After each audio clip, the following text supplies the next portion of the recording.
할렐루야, 할렐루야.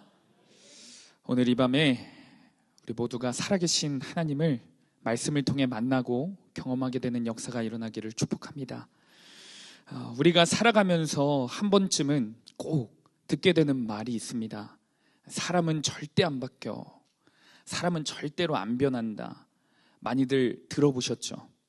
어쩌면 이 자리 가운데서는 본인이 직접 이 말을 해보신 분들도 계실 것 같습니다. 그런데 여러분, 정말 사람은 안 바뀔까요? 절대로 안 변하는 게 사람일까요? 물론 우리들 모두의 경험상 쉽게 바뀌지는 않습니다.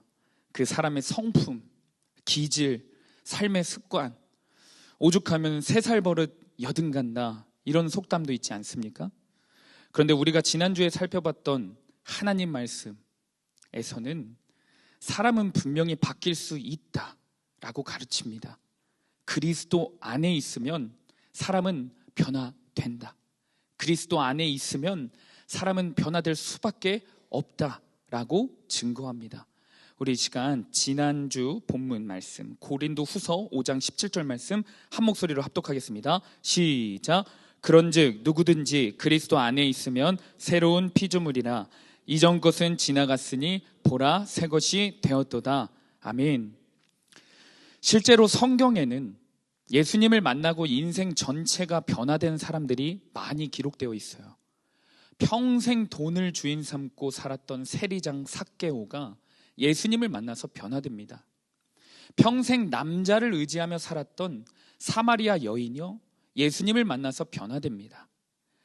예수님 믿는 사람들을 핍박하고 죽였던 사울이요, 예수님 만나서 변화되어 이방인의 사도로 삶을 살아갑니다. 성경에는요, 이처럼 예수님을 만난 사람들의 변화들이 많이 기록되어 있어요. 성경뿐만이 아닙니다. 기독교 2000년 역사 가운데 예수님을 만나 변화되어 새로운 삶을 살아가는 복음의 증인들은 정말로 많이 있어요. 그런데 한편으로 안타까운 점은 이렇게 변화된 많은 사람들의 이야기를 듣긴 들었으나 정작 자기 자신은 변하지 않은 채 그대로 머물러 있는 사람들도 많다라는 점입니다. 복음에 대해 듣기는 들었으나 예수님을 인격적으로 만난 적이 한 번도 없이 변화되지 못한 채 교회만 다니는 사람들이 생각보다 많이 있습니다. 여러분, 이런 사람들의 특징이 무엇인 줄 아십니까? 특징은 자신의 인생의 환경이 바뀌었으면 좋겠다 생각하고 조금 더 형편이 나아지기를 간절히 나와 기도하지만 정작 자기 자신이 변화되어야 한다는 생각 자체는 못해요. 예배는 현재 드리고 있으니까, 간절히 기도하고 있으니까, 남에게 피해는 안 주고 봉사와 섬김을 나름대로 잘하고 있기 때문에 자기 자신은 예수님을 만나서 이미 변화되었다고 착각하는 거예요. 오늘 본문에는 진짜 그리스도인의 기준에 대해서 설명하고 있습니다. 복음을 만난 진짜 그리스도인은 변화되어 반드시 이런 삶을 살게 된다라고 가르쳐주고 있는 본문입니다. 오늘 본문 말씀입니다. 또 무리에게 이르시되 아무든지 나를 따라오려거든 자기를 부인하고 날마다 제 십자가를 지고 나를 따를 것이니라. 저는 오늘 본문 말씀을 읽을 때마다 아무든지 라는 단어가 계속 눈에 들어와요.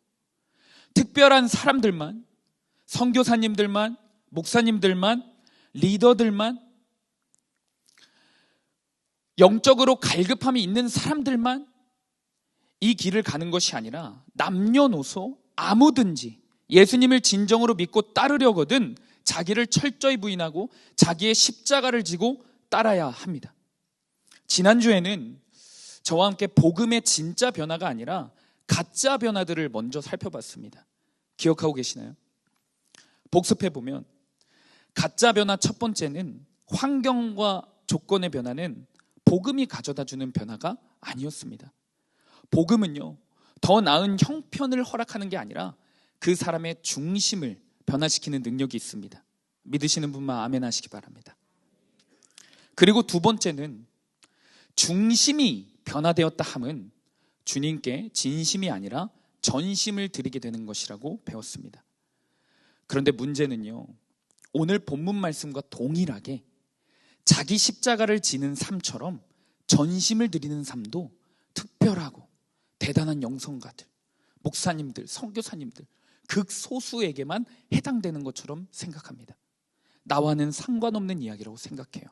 그리고 진심이면 됐지, 진심을 다해 기도하고 진심을 다해 예배드리고 내 형편과 처지에 이 정도 진심으로 신앙생활하는 것만으로도 잘하고 있는 거지 라며 스스로 안주하는 게 문제입니다.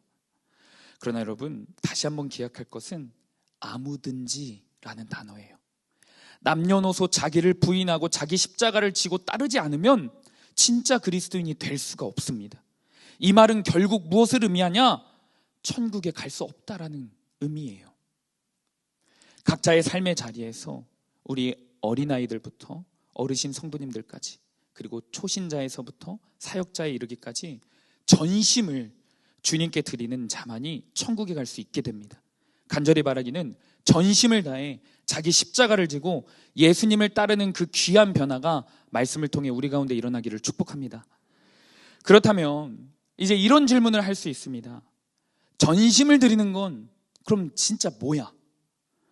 진짜 복음으로 변화되는 사람, 자기 십자가를 지고 예수님을 따르는 사람은 어떤 변화된 삶을 살아가야 하는 것인가?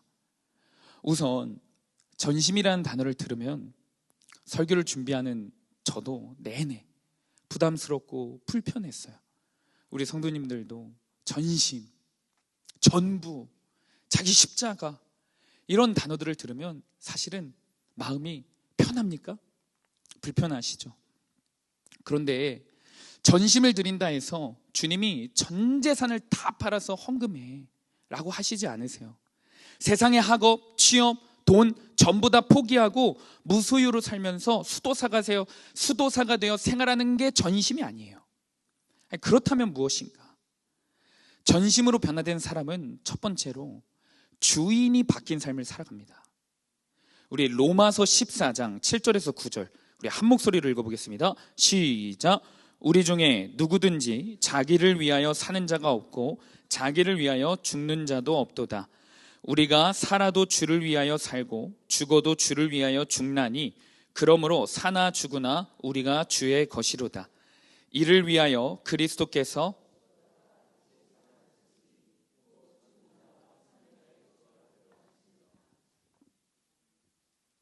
아멘. 복음을 진짜로 경험하게 된 사람들은요, 삶의 주인이 바뀝니다. 나 자신에서 주님으로 바뀝니다. 미국과 캐나다 중심으로 사탄을 믿고 숭배하는 사탄교라는 종교가 있습니다. 이들의 경전을 사탄 바이블, 사탄경이라고 해요. 이 사탄경 1장 1절에는 그들이 믿는 아주 중요한 신앙이 기록되어 있는데 무엇이냐면 너의 삶의 주인은 바로 너다 라는 말씀이 기록되어 있습니다. 사탄이 아담과 하와를 선악과 나무를 따먹게 했을 그 첫 원죄를 짓게 했을 그때에도 똑같이 말했어요. 너가 하나님같이 될 거야. 너의 인생의 주인은 하나님이 아니라 너다. 이렇게 말했습니다. 자, 그렇다면 이제 확인을 해봐야 됩니다. 우리의 인생의 주인이 여전히 나인지 아니면 주님으로 바뀐 것인지 어떻게 확인할 수 있냐면 예수님이 친절하게 답변해 주시는데 나무는 그 열매를 보면 알 수 있습니다. 열매. 요한복음 15장 5절 말씀입니다. 우리 한 목소리로 합독합니다. 시작. 나는 포도나무요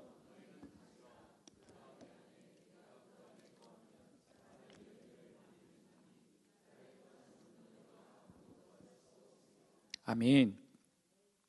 예수님이 주인 된 사람은 그 사람의 행동과 말에서 예수님이 보입니다.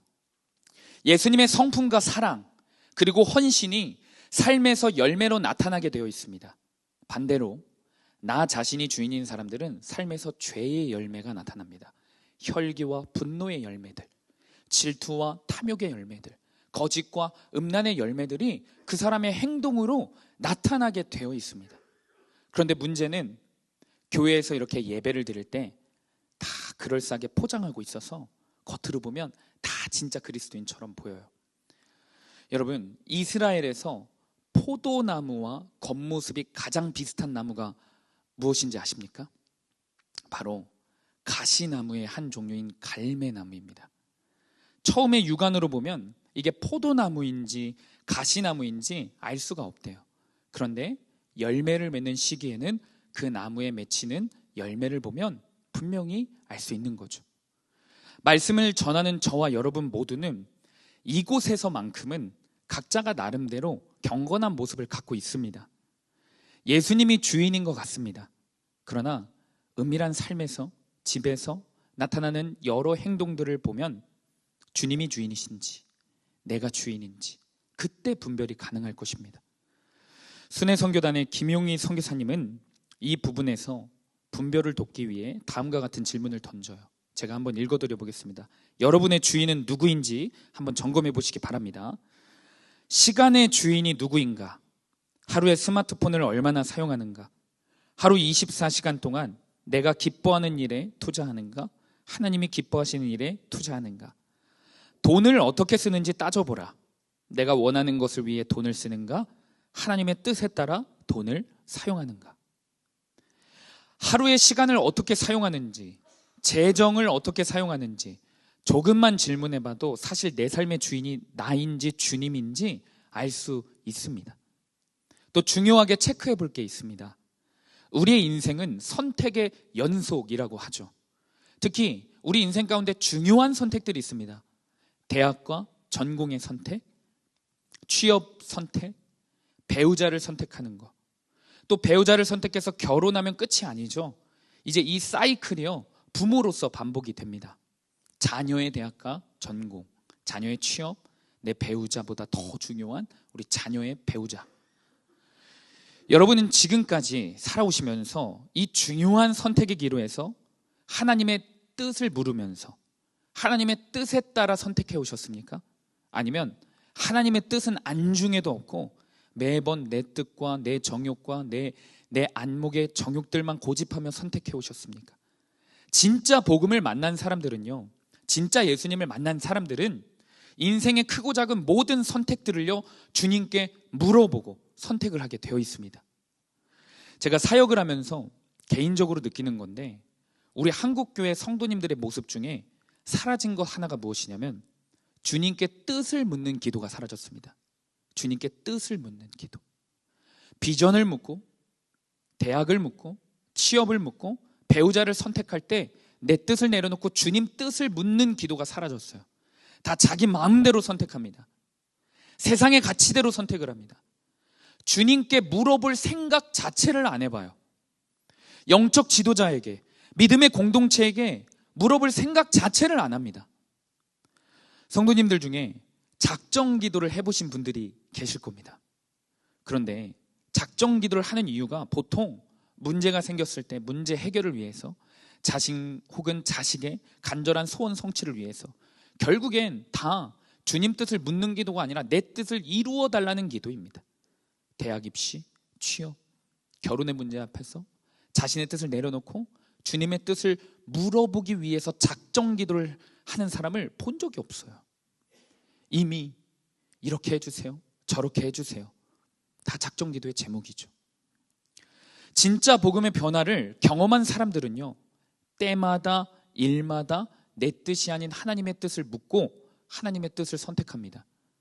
중요한 선택의 기로에서 주님의 뜻을 묻지 않고 자기 뜻대로 세상의 가치에 입각하여 선택해온 사람들은 그 사람이 어떤 사람이라 할지라도, 사역자라 할지라도, 직분이 있다 할지라도, 지극정성 교회에 충성 봉사를 다했을지라도 진짜 복음의 사람이라 보기 힘들어요. 왜냐? 여전히 삶의 주인이 바뀌지 않았기 때문입니다. 이 시간에 먼저는 우리 삶에 나타나는 열매들이 무엇인지 돌아보기를 축복합니다.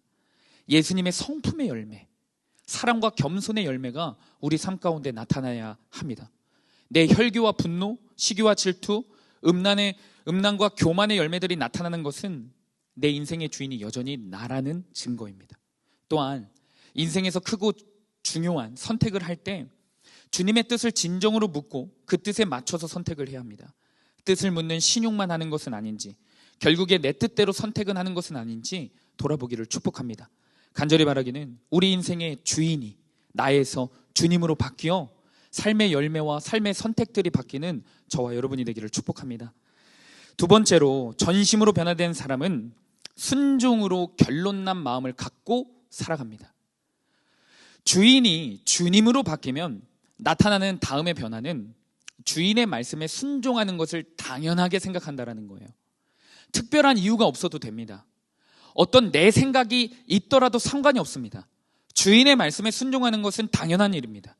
그런데 우리가 주님의 말씀에 순종하는 것을 나의 상태가 어떠하든 나의 상황과 처지가 어떠하든 당연하게 여길 때 우리에게 허락되는 선물 하나가 있습니다. 자유함입니다. 자유함. 사실 우리가 전심으로 주님께 무엇인가 드린다고 하고 하나님 말씀에 순종하는 것은 내 것을 뭔가 다 포기해야 하는 것 같지만 저는요, 늘 결과적으로 보면요, 주님께 더 좋은 것을 받더라고요. 늘 그래왔어요.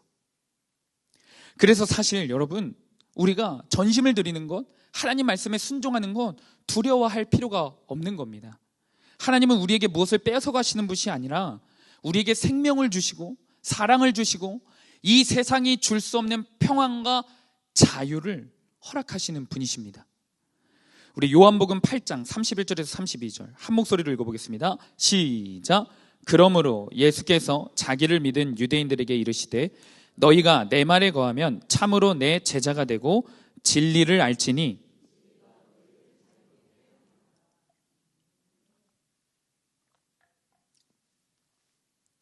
이 말씀 굉장히 유명하고 인기 있는 말씀이죠. 교회 다니지 않는 제 세상 친구들도 다 알고 있는 말씀이더라고요. 그런데 왜 이 말씀이 인기가 있냐면요, 막막하고 답답한 현실을 살아가는 우리들에게 하나님이 자유함을 선물로 주시는 그 은혜의 말씀이기 때문에 그렇습니다. 그래서 누군가는 힘들 때마다 이런 말씀들을 부적처럼 꺼내서 사용하기도 해요. 그런데 중요한 것은요, 이 참 자유를 얻기 이전에 전제 조건이 있다라는 거예요. 자세히 읽어보잖아요. 32절의 자유를 누리기 위해서 31절에 너희가 내 말에 거하는 상태가 되어야 한다. 영적인 원리가 담겨 있는 겁니다. 먼저 말씀 안에 거할 때 자유가 임하는 겁니다. 31절이 있지 않는 이상 32절은 우리 삶에 없는 거예요. 하나님 말씀 안에 있을 때만, 하나님 말씀에 순종할 때만 비로소 자유함을 누릴 수 있다는 겁니다. 우리말 성경으로 이 본문을 읽어보면 조금 더 쉽게 이해할 수 있어요. 예수께서 자기를 믿게 된 유대 사람들에게 말씀하셨습니다. 만일 너희가 내 말대로 산다면 너희는 참으로 내 제자들이다. 그리고 너희는 진리를 알게 될 것이며 진리가 너희를 자유롭게 할 것이다. 아멘. 말씀 안에 있을 때 자유할 수 있고요, 말씀 밖에 있으면 자유할 수 없습니다. 이것이 성경이 말하는 진리입니다. 그런데 이상하게 우리들은 이 진리를 거스르려고 해요. 말씀 밖에서, 세상에서 자유를 찾으려고 합니다. 제가 우리 중고등부 아이들을 사역하면서 참 안타까워하는 학생들을 종종 봐요. 학생들이 수련회 가운데 정말 말할 수 없는 은혜를 경험하고 돌아옵니다. 그리고 개학을 해요. 그런데 학교에 갔다가 돌아와서 하는 이야기가 무엇이냐면 전도사님과 교회가 자신을 가스라이팅 한다라는 거예요. 가스라이팅 한다라는 거죠. 자기 자신은 자유롭게 살고 싶은데 매번 교회는 내 자유를 억압한다라는 거예요. 심지어 이런 말도 합니다. 자기 친구들 중에는 교회 다니는 사람들이 있대요. 그런데 그 친구들의 교회는 우리 교회처럼 순종을 강조하지 않는데요. 일주일에 교회 한 번 나가면 되는 거 아니야? 야, 바빠 죽겠고 지금 할 것도 얼마나 많은데 매일 큐티해, 매일 기도해. 좀 이상하다라는 겁니다. 다음 세대의 문제만일까요, 여러분? 대부분의 우리 장년 성도님들도 이제는 순종을 강조하고 회개를 강조하는 말씀을 너무 부담스러워하세요. 억압하는 것 같고 자유가 없는 것 같고 행복이 없는 것 같다라고 생각을 합니다. 그래서 때로는 누군가는 시대에 뒤떨어진 구시대적 산물이 아니냐라고 생각하기도 해요. 그리고 우리가 살아가는 세상이 요즘 얼마나 자유롭고 재밌는 것들이 많이 있습니까? 제가 초등학생 때만 해도 사실 TV 채널이 몇 개 없었어요. 그래서 즐겨보는 프로그램 몇 시에 딱 한 번, 그리고 재방송 딱 한 번, 그래서 그거 기다리는 재미로도 살았지만 요즘은 검색 한 번에 유튜브, 넷플릭스, 재밌고 즐거운 게 너무 많아요. 그런데 이 재밌고 즐거워 보이는 세상은 사실 우리에게 자유를 주는 게 아니라 우리에게 더 큰 절망과 우울을 줍니다. 결과적으로요. 잠시 잠깐은 즐겁게 하지만 세상의 모든 가치들은요, 우리들을 결국엔 죄의 노예로 만들어버립니다. 이 시대는 그 어떤 시대보다 자유를 강조하는 시대예요. 하고 싶은 것을 집에서도 마음껏 할 수 있는 시대입니다. 그런데 그래서 우리 현대인들의 삶의 결과가 어떻습니까? 모두가 중독에 걸려 있어요. 스마트폰 중독, SNS, 음란물, 게임, 마약, 쇼핑 등등. 모든 중독 형상들이 강해지는 사회일수록 우울증 환자들의 비율이 굉장히 높아진대요. 우리나라 현재 우울증 환자 치료비만 연간 얼마나 드는 줄 아십니까? 2023년 기준으로 5천억 이상이라고 합니다. 1년에.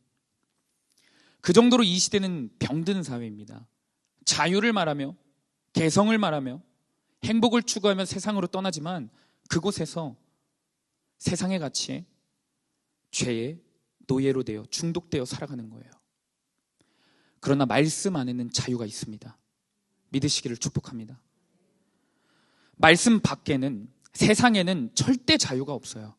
말씀을 떠나면 세상의 공중 권세 잡은 자라고 하는 그 마귀가 절대 우리를 가만두지 않습니다. 죄의 노예로, 쾌락의 노예로 이리저리 끌고 다니면서 우리를 노예로 만들어버려요. 따라서 우리는 말씀 안에서 순종하는 것이 무엇인가 내 것을 포기하는 게 아니라, 내 것을 잃어버리는 게 아니라 우리의 생명을 되찾고 자유를 되찾는 것임을 알아야 합니다. 작년에 우리 김용희 선교사님께서 목사님들과 저를 선교사님 댁에 직접 초대해 주셔서 식사를 하고 온 적이 있어요. 원래 오전에 가서 교제를 짧게 하고 점심만 먹고 돌아오는 일정이었는데 오전부터 저녁까지 약 한 8시간 정도를 예수님 이야기만 하다가 왔어요. 예수님 어떻게 잘 믿어야 되고 무엇이 복음이고, 이거를 한 식탁에서 움직이지 않고 8시간을 연속으로 이야기하다 왔습니다. 그런데 선교사님께서 저희에게 해주신 말씀 중에 가장 기억에 남는 이야기가 있어요. 무엇이냐면, 순회 선교단의 선교사님들은 사실 할 줄 아는 게 별로 없다라는 거예요. 다른 한국교회 사역자들이나 다른 선교단체 사역자들처럼 유능하게 다양한 프로그램들을 진행할 수도 없고, 다른 사역의 능력도 찬양이면 찬양, 설교면 설교, 사실은 엄연히 볼 때 좋은 설교자, 좋은 찬양 인도자가 아니라는 거예요.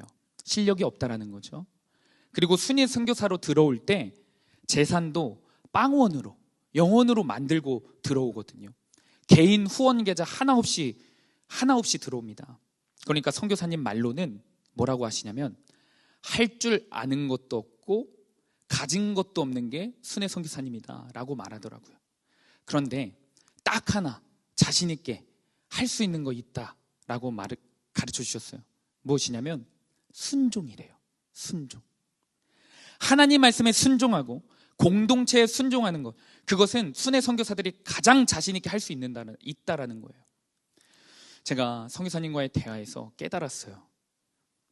제 인생에서 만난 그리스도인들 중에서 얼굴 가운데 자유로움과 빛이 가장 넘치는 분들이 순회 선교사님들이에요. 정말로 보면은 그늘이 없으시고요, 근심이 없으세요. 그런데 이분들은 재산들도 없거든요. 앞으로 노후 계획이 보장되어 있지 않아요. 아무런 준비가 안 되어 있으십니다. 그런데 이분들의 얼굴에는 자유가 있습니다. 자유. 이상하게 여유가 넘쳐나요. 비결은 하나님 말씀 안에 있기 때문에 그렇습니다. 요한복음 8장 말씀이 실제가 되었기 때문에 그래요. 순종으로 결론 난 사람들이기 때문에 그렇습니다. 그러면서 선교사님이 이어서 하시는 말씀이, 순회 선교사님들이 순종해야 할지 말지를 고민하지 않는데요. 이분들은 어떻게 하면 더 잘 순종할지만 고민한다고 합니다. 우리들은 보통 이거 순종해야 돼, 말아야 돼 이러고 있을 때 이 선교사님들은 어떻게 잘 순종하지? 고민한다라는 거죠. 여러분, 그런데 저도 이 선교사님이 이 말씀을 하시는데 표정이 여러분들과 똑같았습니다. 똑같았어요. 나는 순종으로 결론난 마음이 없으니까 매번 특별한 동기부여, 특별한 일들이 있어야만 순종하니까 평상시에는 순종하지 못하는 이유들만 찾고 살아가니까 이런 말씀을 들을 때 근심이 있는 거죠. 내가 진짜 이렇게 살 수 있을까? 난 못 살 것 같아. 내 이야기가 아니라 먼 나라 이야기처럼 듣고 싶더라고요. 그래서 선교사님께 순종에 결론나지 않은 그 자유함이 없는 모습으로 근심과 걱정을 솔직하게 말씀드렸어요. 선교사님이 저희를 한심하게 보는 게 아니라 또 이렇게 씩 웃으시면서 한 가지 귀한 순종으로 결론을 낼 수 있는 비결에 대해서 가르쳐 주셨습니다. 전 세계적으로 쓰임받는 김용희 선교사님이 특급 과외를 해주셨어요. 제가 그 비결을 우리 성도님들에게만 공개하도록 하겠습니다. 무엇이냐면, 우리가 여전히 전심은 무슨, 순종으로 결론난 마음은 무슨, 매번 할지 말지 안 할 이유들만 찾고 있는 우리들이 어떻게 하면 전심으로 순종할 수 있을까?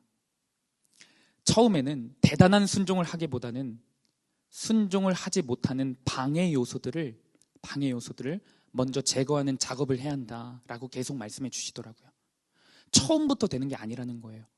여러분, 우리가 하나님께 순종하지 못해서 자유함이 없게 하는 것이 환경일 수 있습니다. 인간 관계가 될 수 있어요.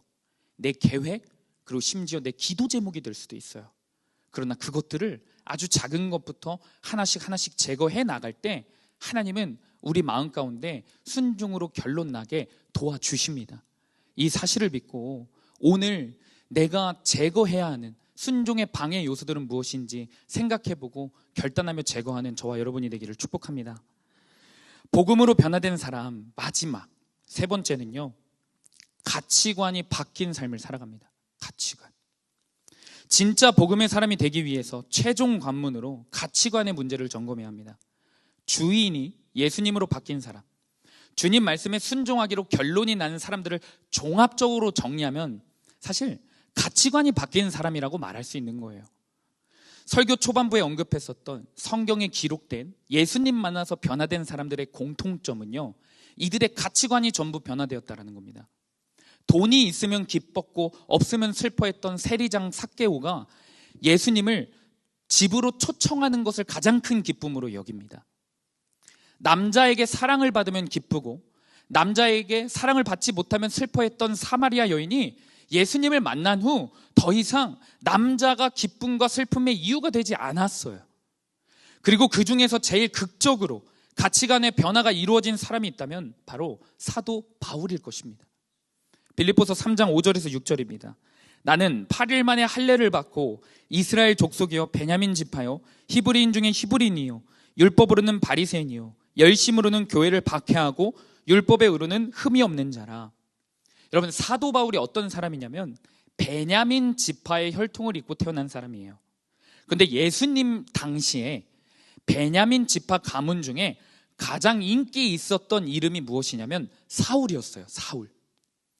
베냐민 지파가 12지파 중에 가장 힘이 없고 작은 지파거든요. 그런데 그 베냐민 지파 가문 중에 이스라엘 역사 가운데 가장 성공하고 출세한 위인 한 명이 있는데 이스라엘 첫 번째 왕 사울이었어요. 그래서 베냐민 지파 사람들은 사울이라는 이름을 힘의 상징, 부의 상징, 명예의 상징이라고 여겨져서 너도 나도 내 아들을 사울이라고 지었어요. 그가 하나님께 버림받은 왕임에도 불구하고 그런 것은 중요하지 않나 봐요. 왜 그러냐면 그들의 최고의 가치는 하나님이 아니라 세상의 힘과 부와 명예였기 때문에 그렇습니다. 그게 그들의 가치관이었기 때문에요.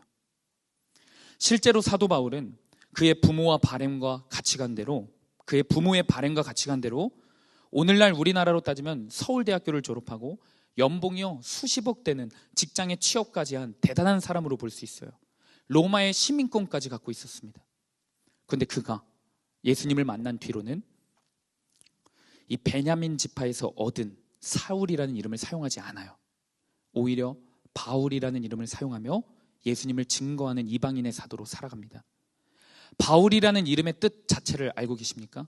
작은 자입니다. 작은 자.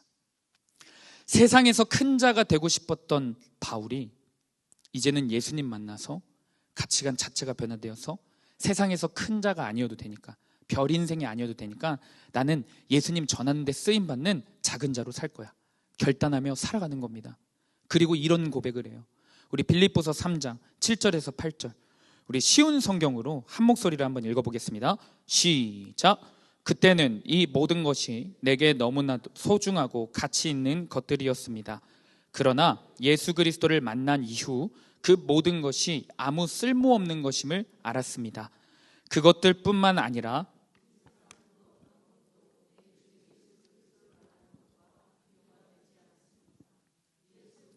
위하여 나는 모든 것을 버렸습니다. 모든 것이 쓰레기처럼 아무런 가치가 없다는 것을 이제 압니다. 이로써 나는 그리스도를 알게 되었습니다. 아멘. 예수님 만나기 전 바울은 돈과 사람들로부터 받는 인정과 칭찬, 명예라는 가치가 너무 소중한 거였지만 이제는 예수님을 만난 뒤로부터 그런 것들이 배설물처럼 여겨지고 내 인생 최고의 가치는 예수 그리스도를 아는 것, 내 인생 최고의 기쁨은 예수 그리스도라고 고백합니다. 여러분, 이게 예수님 믿는 사람들의 공통적인 고백이에요. 바울만이 아닙니다. 모든 예수님 만난 사람들의 가치관은 오직 예수 그리스도로 바뀝니다. 가치관이 바뀐 사람들에게 공통적으로 나타나는 증상은 이들이 살아가면서 기뻐하고 슬퍼하는 이유가 오직 예수님 한 분이라는 사실이에요. 시편 89편 16절입니다. 그들은 종일 주의 이름 때문에 기뻐하며 주의 공의로 말미암아 높아지오니. 하박국 말씀입니다. 비록 무화과 나무가 무성하지 못하며 포도나무에 열매가 없으며 감람나무에 소출이 없으며 밭에 먹을 것이 없으며 우리의 양이 없으며 외양간에 소가 없을지라도 나는 여호와로 말미암아 즐거워하며 나의 구원의 하나님으로 말미암아 기뻐하리로다. 아멘. 시편 기자는요, 하루 종일 예수님의 이름 때문에, 주님의 이름 때문에 기뻐한다고 합니다. 하박국 선지자는 여호와 한 분으로 말미암아 즐거워한다고 찬양합니다. 그런데 시편 기자와 이 하박국 선지자, 그리고 앞서 빌립보서를 쓴 바울까지도 전부 공통적으로 주님 한 분 때문에 고백하죠. 그런데 여기서 이들의 고백들 가운데 공통점이 하나가 더 있습니다. 무엇이냐? 하나같이 좋은 상황, 좋은 형편, 좋은 조건에서 이 고백을 한 게 아니라는 거예요. 시편 89편은요, 북이스라엘은 이미 멸망하고 남유다가 바벨론에게 멸망하여 자신들의 자녀들, 아내까지도 다 끌려간 상황, 소망이 전혀 없는 상황 가운데서 기쁨을 고백한 거예요. 하박국 선지자도 당시 최고의 기쁨으로 여겨졌던 양과 소가 없을 때, 많을 때 고백한 게 아니라 그것들이 단 하나도 없을 때, 모든 것을 잃었을 때 기쁨을 고백하는 겁니다. 바울이 예수님을 최고의 가치로 여기며 기쁨으로 고백하는 서신이 빌립보서인데, 빌립보서의 또 다른 별명이 여러분 기쁨의 서신이에요. 왜냐하면 바울 서신 중에 기쁨이라는 단어가 제일 많이 사용된 성경이기 때문에 그렇습니다. 짧은 서신에 17번이나 사용되었습니다. 그런데 이 기쁨의 서신인 빌립보서가 언제 쓰였냐면 바울이 순교하기 직전 감옥에 갇혔을 때 쓴 겁니다. 예수님 믿으면 환경과 조건이 최악일지라도, 아무것도 없을지라도, 별난 인생이 아닐지라도 예수님 한 분 때문에 이렇게 기뻐할 수 있습니다. 참 자유를 얻을 수 있는 겁니다. 우리의 삶을 돌아봅니다. 저와 여러분은 하루 종일 무엇 때문에 기쁘고 무엇 때문에 슬프십니까? 나를 인정해주는 말 한마디 때문에 하루 종일 기뻐하고, 나를 알아주지 않고 나를 섭섭하게 하거나 무시하는 그 말 한마디 때문에 하루 종일 분해하고 슬퍼하고 무기력하고 있지는 않습니까? 일이 좀 잘 풀리면 기뻐하고 문제가 생기면 하루 종일 그 문제만 붙잡고 근심하고 걱정하며 한숨만 푹푹 쉬며 살아가는 게 우리는 아닙니까? 그 이유는 우리의 가치관이 여전히 주님이 아니라 나이기 때문에 그래요. 우리가 복음을 여전히 잘 모르고 여전히 예수님을 제대로 만난 게 아니기 때문에 그렇습니다. 예수님은 우리에게 그래서 계속해서 주인이 바뀌어야 된다, 순종으로 결론이 나야 한다, 가치관이 바뀌어야 한다 라는 이 말씀을 우리 가운데 허락하시는 겁니다. 이런 말씀들이 정말 힘들죠. 예수님의 제자들도 이런 말씀을 듣고 처음에는 힘들고 두려워했습니다.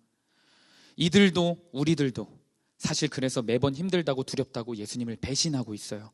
그런데 예수님은 제자들에게 말씀대로 살아야 돼, 전심으로 살아야 돼, 서로 사랑해야 돼, 자기를 부인하고 십자가를 져야만 돼, 이런 수많은 명령들을 내리시고 이렇게 말씀하세요. 사랑하는 애들아, 내가 이런 모든 명령들을 내리는 이유는 너희에게 꼭 주고 싶은 게 있어서 그래. 모든 어려워 보이는 이 명령들을 내리는 이유는 내가 너에게 꼭 주고 싶은 게 있어서 그래. 이렇게 말씀하시는 장면 하나가 있습니다. 그 구절을 읽고 우리 말씀을 맺도록 하겠습니다. 요한복음 15장 11절입니다. 내가 너희에게 이러한 말을 한 것은 내 기쁨이 너희 안에 있게 하고 또 너희의 기쁨이 넘치게 하려는 것이다. 아멘. 우리 시간 한 목소리를 한번 합독해 볼까요? 시작. 내가 너희에게 이러한 말을 한 것은 내 기쁨이 너희 안에 있게 하고 또 너희의 기쁨이 넘치게 하려는 것이다. 아멘.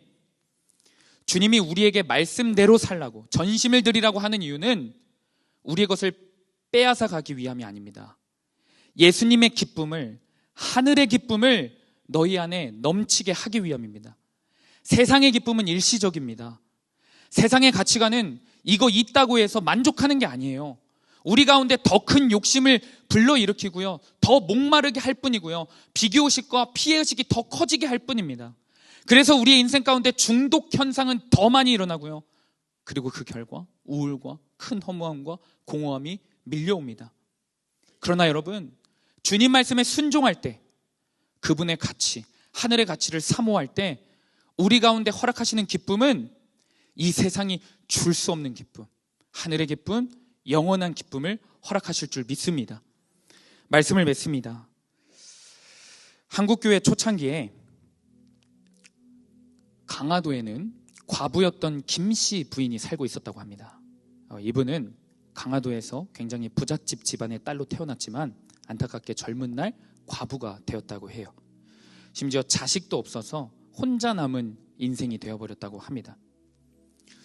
재산은 많았기 때문에 한평생 이 재산으로 살아보고 만족하고 때로는 과시도 하면서 자녀도 없는 그 과부의 상처를 벗어보려고 했어요. 그래서 더 큰 부자가 되었고 그 돈으로 복섬이라는 여종도 부리면서 평생을 편안하게 살았습니다. 그러나 겉으로는 편안하고 과시하며 부자로 살아왔지만 여전히 그녀의 마음에는 가난이 있었어요. 자녀도 없지, 남편도 없지, 그 과부의 삶이 너무 고단하고 힘든 겁니다. 그런데 어느 날 그 강화도에 교회가 들어오더니 복음이 전파되기 시작했고 이 부인이 80이 넘어서 처음 교회에 나아가게 됐습니다. 그런데 교회에 나아가서 성경을 읽던 중에 마태복음 18장 18절 말씀을 읽다가 멈추게 되었어요. 어떤 말씀이냐면, 진실로 너희에게 이르노니 무엇이든지 너희가 땅에서 매면 하늘에서도 매일 것이요 무엇이든지 땅에서 풀면 하늘에서도 풀리리라. 이 김씨 부인이 이것이 하나님의 말씀으로 들리기 시작하고 감동이 되기 시작했습니다. 그래서 삶에서 어떤 적용을 했냐면, 지금까지 자기가 갖고 있는 돈으로 부려먹었던 몸종 복서미를 땅에서 매는 것으로 생각을 한 거예요. 다음 주일에 교인들을 다 집으로 초청한 뒤 복서미를 방 안으로 불려들였습니다. 그리고 그 교인들 앞에서 이런 말을 하기 시작했어요. 성경 말씀을 보니까 우리 주인은 하늘에 계시고 우리는 다 같은 형제라 하는데 어찌 내가 하나님 앞에서 주인 노릇을 할 수 있겠소? 또한 내가 복서미를 몸종으로 부리는 것이 땅에서 매는 것인즉 그러고서 어찌 하나님을 믿는다고 말할 수 있겠는가? 그리고 이 부인이 복서미의 그 노비 문서를 꺼내고는 교인들이 보는 앞에서 불태워버렸습니다. 그리고 복서미를 자신의 양녀로 삼아 하나님께 부름 받을 때까지 지극정성으로 사랑으로 키웠다고 합니다. 제가 설교를 준비하면서 이거구나. 김씨 부인은 자기 자신의 주인의 자리를 하나님께 내어드렸습니다. 그래서 주인의 말씀대로 복섬 위에 종문서를 불태워버렸어요. 그리고 자신의 양녀로 그 노비를 삼아요. 이 귀한 순종의 삶을 통해 김씨 부인의 삶에는 어떤 변화가 일어나냐? 평생을 짊어지고 살았던 과부라는 상처, 자격지심, 자녀 없이 외롭게 살아왔던 그 상처도 이 말씀에 순종함으로 한 번에 씻김 받을 수 있었던 겁니다. 기쁨으로 산 겁니다. 여러분, 전심을 드리면 주인의 자리를 주님께 내어드리고 내가 하나님 말씀에 전심으로 순종하면요, 내가 평생을 짊어지고 있었던 상처, 내가 갖고 있는 아픔들, 내가 갖고 있는 피해의식, 비교의식, 그 모든 것들로부터 자유할 수 있게 됩니다. 그러니 주님께서 우리에게 계속 전심을 요구하시고 순종을 요구하시는 것은 우리에게 영원한 하늘의 기쁨을 주시기 위함입니다. 이 기쁨을 우리가 순종으로 반응하며 취하는 저와 여러분이 되기를 간절히 축복합니다. 우리 이 시간 예수의 길 찬양하며 기도하며 나아가겠습니다. 시간 붙들고 기도할 말씀은 로마서 14장 7절에서 8절까지 말씀입니다. 우리 중에 누구든지 자기를 위하여 사는 자가 없고 자기를 위하여 죽는 자도 없도다. 우리가 살아도 주를 위하여 살고 죽어도 주를 위하여 죽나니 그러므로 사나 죽으나 우리가 주의 것이로다. 우리 인생의 주인의 자리를 여전히 내가 스스로 꿰차고 있습니다. 내 힘으로, 내 계획으로, 내 감정을 붙들고 살다가 또다시 세상의 노예가 되고 죄의 노예가 되어 주님, 너무 힘이 듭니다. 세상의 온갖 가치들의 중독이 되어 살아갑니다. 그 늪에서 빠져나오지 못하고 있습니다. 그런 어두움과 혼돈 가운데 있는 우리들에게 오늘도 생명의 길로 인도하시는 그 빛을 허락하시니 우리가 이제 그 빛 대신 예수 그리스도를 말씀을 통해 다시 한번 바라보고 나아가기를 원합니다. 이제 다시 주님 손 붙잡고 원래 내 인생의 주인의 자리를 주님께 내어드리기를 원합니다. 나의 계획이 아니라 주님의 계획, 나의 뜻이 아니라 주님의 뜻, 나의 감정이 아니라 주님의 심정이 결론된 인생이 되기를 원하오니 주님과 동행하는 삶을 방해하는 악한 것들을 제거하는 결단을 하며 나아가는 우리가 되게 하여 주시옵소서. 오직 예수 그리스도만을 바라보고 예수 그리스도를 따르는 방해하는 악한 것들을 예수 그리스도의 이름으로 제거하는 우리가 되게 하여 주시옵소서. 마음의 주인, 인생의 주인, 선택의 주인이 주님으로 바뀌는 역사가, 우리 속사람의 변화가 마음의 주인이 바뀌는 역사가 오늘 이 시간 가운데 일어나게 하여 주시옵소서. 우리 시간 주님 이름 한번 부르시고 통성으로 기도하며 나갑니다. 주여,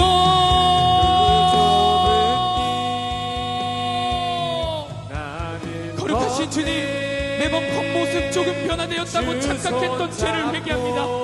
주님, 우리의 모습 가운데 주님을 주인으로 모시지 아니하고 주와 그리스도로 고백하지 아니하였으면서 가짜 신앙, 가짜 변화를 추구하며 살아왔던 그 죄를 회개합니다. 주님, 이 시간 우리 가운데 예수님을 따르지 못하게 하는 악한 것들, 악한 습관, 악한 감정, 악한 모든 모습들을 예수 그리스도의 이름으로 떠나가게 하시고 오직 예수 그리스도의 영으로 충만하게 되어 예수님만 바라보고 나아갈 수 있도록 주님 인도하여 주셨소서. 우리는 힘이 없습니다. 우리는 소망이 없습니다. 그러나 예수 그리스도의 십자가 사랑을 붙잡고 사나 죽으나 예수 그리스도를 바라보며 살 수 있도록 인도하여 주시옵소서. 주님, 우리가 처음부터 큰 것을 바라보다가 대단한 것들을 추구하다가 또다시 나 자신을 과대평가하다가 우리가 또 현실에 지쳐 쓰러져 있습니다. 주님, 그런 우리를 불쌍히 여겨주셔서 오늘도 다시 한번 예수의 길, 예수의 소망의 길, 예수 그리스도의 그 복음을 허락하시니 그 복음이 소망되고 예수 그리스도의 십자가 사랑이 소망되오니 오늘도 그 사랑을 붙잡고 나가기를 원합니다. 나에게 그 사랑을 허락하신 이유는, 나에게 그 사랑을 보여주시고 나에게 그 사랑으로 인도하시는 이유는 우리 이것을 빼앗기 위함이 아니요 그 주님의 기쁨, 영원한 기쁨을 허락하시기 위함이오니 주님, 우리가 그 기쁨을 바라보며 나아갑니다. 빛 대신 예수 그리스도만을 바라보며 나아갑니다. 주님을 오해하지 않게 하시고 우리의 힘으로 나아가니까 우리가 계속해서 주님을 오해합니다. 주님, 용서하여 주시옵소서. 주님의 자리를, 주인의 자리를 계속해서 내어드릴 수 있는 그 적용과 결단으로 나가는 주의 성도들이 되게 하여 주시옵소서. 내가 스스로 내 힘으로 내 인생을 책임지며 살아가는 그 비참한 인생이 멈춰지고 주님이 주인이십니다.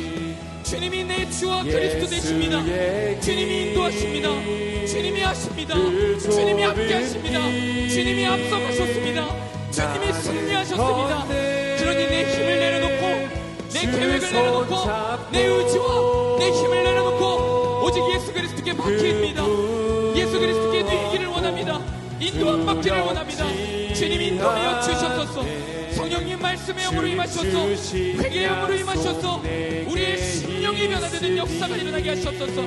겉모습 조금 진심으로 만족했던 모든 것들을 내려놓고 자기 십자가를 지고 자기의 자아를 부인하며 철저히 사나 죽으나 주를 위하여 사는 주의 성도들이 되게 하여 주셨소서. 주님, 이 복음의 기초로 결론을 삼기를 원합니다.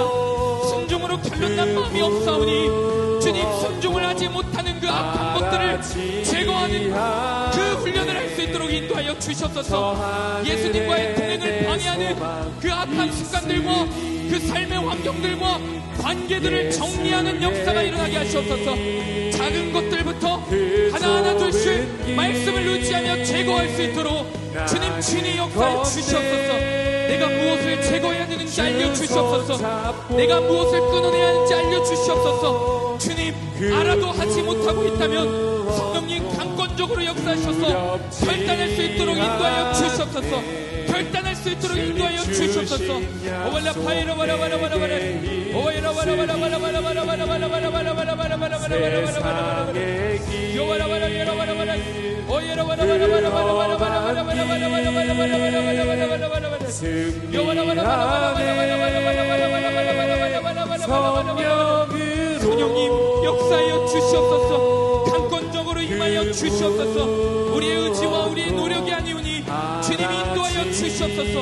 우리의 기도의 언어를 바꿔주시고 우리의 기도를 인도해 주실 분은 성령님이시오니 주님, 우리가 우리의 죄를 자복하며 계속해서 주님만 바라보며 나아갈 수 있도록 인도해 주시옵소서. 오월라 파일라 와라 와라 와라 와라 오이라 와라 와라 와라 와라 와라 와라 와라 와라 와라 와라 와라 와라 요와라 와라 와라 와라 와라 와라 와라 와라 와라 와라 주님의 통한 심정으로, 주님의 통하는 마음으로 주님 인도하여 주시옵소서. 그 마음을 부어 주시옵소서. 두렵지 않네. 주님 주신 약속 내게 있으니 세상의 길, 그 험한 길 승리하네. 성령으로 그 무엇도 바라지 않네. 저 하늘에 내 소망 있으니.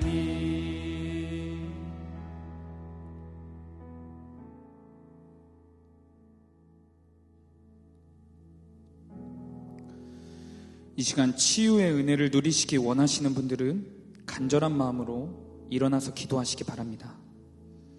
모든 문제를 있는 모습 그대로 주님께 가지고 나아가시길 바랍니다. 질병이 있는 곳에 손을 대시고 마음에 상처가 있는 분들은 가슴에 손을 대시고 기도하시기 바랍니다. 이 시간 우리가 기도할 때 의지할 말씀은 이사야 53장 말씀입니다. 그가 찔림은 우리의 허물 때문이요 그가 상함은 우리의 죄악 때문이라. 그가 징계를 받음으로 우리는 평화를 누리고 그가 채찍에 맞음으로 우리는 나음을 받았도다. 우리는 다 양 같아서 그릇 행하여 각기 제 길로 갔거늘 여호와께서는 우리 모두의 죄악을 그에게 담당시키셨도다.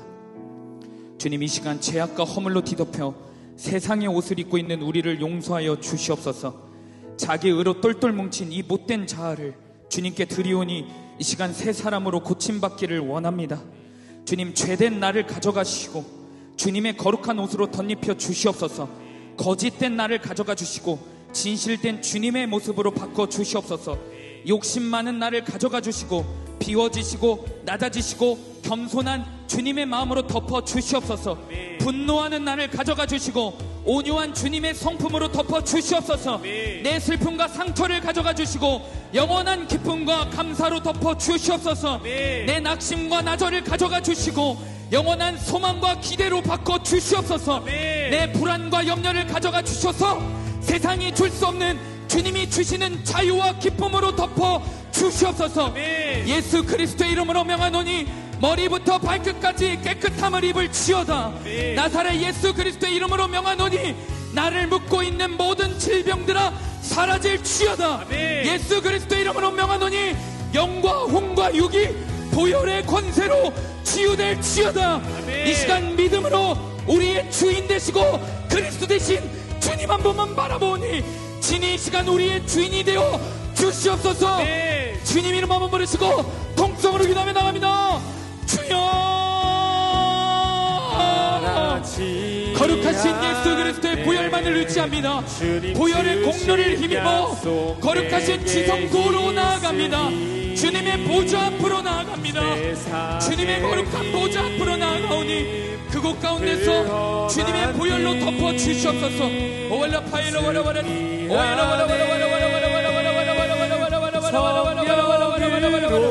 예수 그리스도의 이름에 권세가 있사오니 주님 그 이름만 붙잡고 나아갑니다. 주님 그 이름만 의지합니다. 예수의 이름, 예수의 보혈만을 의지합니다.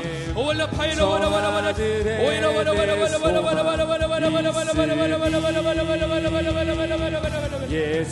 주님 우리 마음 가운데 더럽고 악한 것들, 추악한 것들, 수치스러운 것들이 예수 그리스도의 보혈로 덮어지는 역사가 있게 하시옵소서. 주님의 보혈로 머리부터 발끝까지 깨끗하게 치유되게 하시옵소서. 오월라 파일로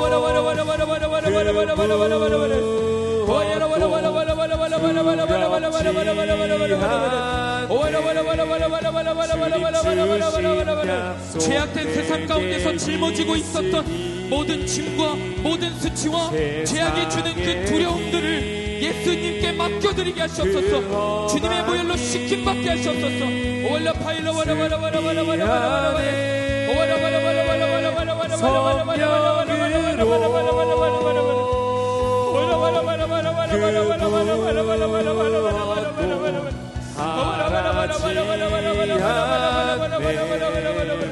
모든 것들이 드러나 회개하여 주님 치유받게 하시옵소서.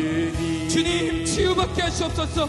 우리의 속에 악한 것들이 다 토해지고 주님께 고백되어지고 주님 앞에 발가벗은 모습으로 설 수 있도록 인도하시옵소서. 주 손잡고 두렵지 않네. 주님 주신 약속 내게 있으니 오 주님 이 밤에 성령님 강권적으로 역사하시옵소서. 성령의 능력으로 우리 마음 가운데 모든 부정한 것들이 떠나가게 하시옵소서.